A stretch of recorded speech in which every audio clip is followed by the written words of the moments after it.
කොට ඇත්තම රත්නපුර ආශ්‍රිතව ප්‍රධාන කළුගංගේ සහ අතුගංගාවල සුළු ගම් වතුර තත්ත්වයක් තමයි මතුවලා තිබ්බේ. නමුත් මේ වන විට මේ කුඩා ගංගාවල ජලය පහළට බැස යාමක් පෙන්වු කරනවා. නමුත් ප්‍රධාන ගඟ වන කළුගංගේ ජල මට්ටම මහ ගම් වතුර මට්ටමකට උඩට ඇවිල්ලා තියෙනවා. ජල මට්ටම ඉහළ ගිහින් තියෙනවා. මේ තත්ත්වයට එක්ක අපේ දිස්ත්‍රික්කයේ මේ ගම් වතුර අවදානමට ලක් වෙලා ඉන්න පිරිස් ලක්විය හැකි පිරිස් ඉවත් කිරීමේ කටයුතු මේ වෙනකොට සිද්ධ වෙනවා. දිස්ත්‍රික්කේ පුරාම ඩිවිෂන් වල විශේෂයෙන් රත්නපුර නගරය ආශ්‍රිතව මේ වෙනකොට නගරයේ ගම් වතුරින් යටවෙමින් පවතිනවා. ඒ මුදා ගැනීම සඳහා රාජ්‍ය ආයතනයේ වගේම ආරක්ෂක හමුදාව පොලිසිය යොසුලෝ කටයුතු කරමින් තියෙනවා. ඒ සඳහා අවශ්‍ය කරන බෝට්ටු ඔරු ආදී අපි සූදානම් කරලා තියෙනවා. ඉතින් මහ ජනතාවට මේ ගම් වතුරින් ආරක්ෂාව සඳහා ඒ තමන් මේ අපි ලබා දෙන උපදෙස් අනුව ඉවත් වීමේ කටයුතු වලට ඒ උපදෙස් වලට අනුගත වෙලා කටයුතු කරන්න කියලා තමයි දැනුම් දෙන්න තියෙන්නේ. විශේෂයෙන් වාරිමාර්ග දෙපාර්තමේන්තුවෙන් අපිට දැනුම් දීලා තියෙනවා අදත් නැවත වැසී ඇතීමේ අවධානමක් තියෙන නිසා ගම් වතුර මට්ටම ඉහළ යා හැකි බව විශේෂයෙන් කළුගඟ ආශ්‍රිතව සහය වගේම කුරුගඟ ආශ්‍රිතව ඒ තත්ත්වය වුණොත් අපි මේ තියෙන මහ ගම් වතුර තත්ත්වය තවත් නරක අතරපත් වෙනවා. ඉතින් අපි නරකම තත්ත්වයට වුණත් මුහුණ දීම සඳහා මේ දිස්ත්‍රික්කයේ රාජ්‍ය ආයතන ආරක්ෂක අංශ අපේ දෙසිලකම් කාර්යාලය පළාත් සභාවත් විශේෂයෙන් දේශපාලන අධිකාරියත් අපි අවශ්‍ය කටයුතු සූදානම් කරලා තිනවා. තව මොහොතකින් ඒක පස්වර එකට පමණ අපේ දිස්ත්‍රික්ක ආපදා කළමනාකරණ කමිටුවේ හදිසි සාකච්ඡාවක් දැස්ති කරලා තියෙනවා. දැනට අවදානමට ලක් වෙලා ඉන්න ගම් වතුර සහ ඒ වගේම නායාම් අවදානමට මුහුණ දීලා ඉන්න ජනතාව ඒ තැන් වලින් ඉවත් කරලා කඳවුරු 6කට පමණ අපි යොමු කරලා තියෙනවා. ඒ තැන් වල අවශ්‍ය ආහාර පාන ආදී ඒ කටයුතු ප්‍රාථමික අඹරුවෙන් විසින් දැනට කරගෙන යනවා.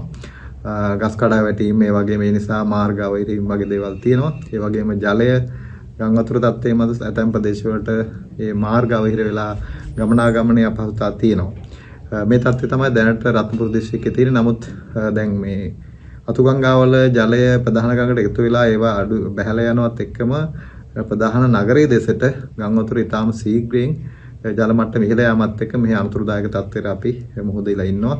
ජනතාවට මට කියන්න තියෙන පණිවිඩය තමයි පරිස්සම් සහගතව ඉන්න ඕනකම තියෙනවා. ඒ වගේම ඉවත් වීම මේ අවස්ථාවේ සිදු කළ යුතුයි. සමහර වෙලාවට ගම් වතුර අඩු වෙලා යයි කියලා හිතලා ජලය බැසයයි කියලා හිතලා ප්‍රමාද වුණොත් එහෙම අවසානයේ ඔබ යම් තැනක කොටු වෙන්න පුළුවන්. ඒතර අපිට බේර ගැනීම සඳහා ගලව ගැනීම සඳහා ඊටාම අපහසු තත්ත්වයක් එන්න පුළුවන්. ඒ වගේම අපිට පණිවිඩයක් ගන්න බැරිකම ඇති වෙන්න පුළුවන්. ඒ නිසා එවැනි තත්ත්වයක් නරක තත්ත්වයක් වෙනකන් ඉන්න එපා. කරුණාකරලා ආරක්ෂක ස්ථාන වලට ඉවත් වෙන්න කියන පණිවිඩේ අපි ලබා දෙනවා. ඒ වගේම අපේ දුරකථන අංක අපි ප්‍රසිද්ධ කරලා තියෙනවා.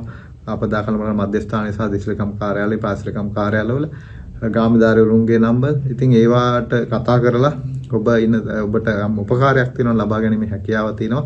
ඉතින් අපි කඩිනමින් ඒ සඳහා අවශ්‍ය මැදිහත් වීම කරනවා. මේ දිස්ත්‍රික්කයේ සියලුම රාජ්‍ය ආයතන ඒ වගේම ආරක්ෂක අංශ මේ සඳහා සූදානම්ින් සිටිනවා. ඒ වගේම ජනාධිපතිතුමාගේ ප්‍රධානත්වයෙන් අද උදේ දිස්ත්‍රික්කම් වරුන් සඳහා මාර්ගගතව රැස්වීමක් පැවැත්වුණා. එතනදී එතුමා අපි ලබා දෙන උපදෙස් තමයි අවශ්‍ය මුදල් සියල්ලම අපි ලබා දෙනවා. ඒ නිසා ජනතාවට අවශ්‍ය සහන සලසන්න කියන එක. ඉතින් හදිසි ප්‍රතිචාර දැක්වීම සඳහා අපි ඒ අවශ්‍ය උපදෙස් පරිදි කටයුතු කරනවා.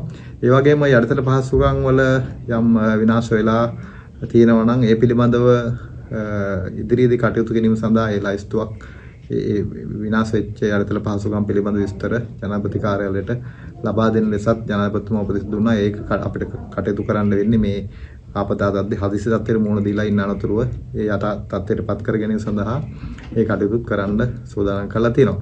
මේක තමයි රත්නපුර දිස්ත්‍රික්කයේ තියෙන තත්ත්වය. අද රාත්‍රියේදී වැසි ඇති වුණොත් එහෙම අපිට ටිකක් නරක තත්ත්වයකට අවදානම් තත්ත්වයකට මුහුණ දෙන්න සිද්ධ වෙනවා.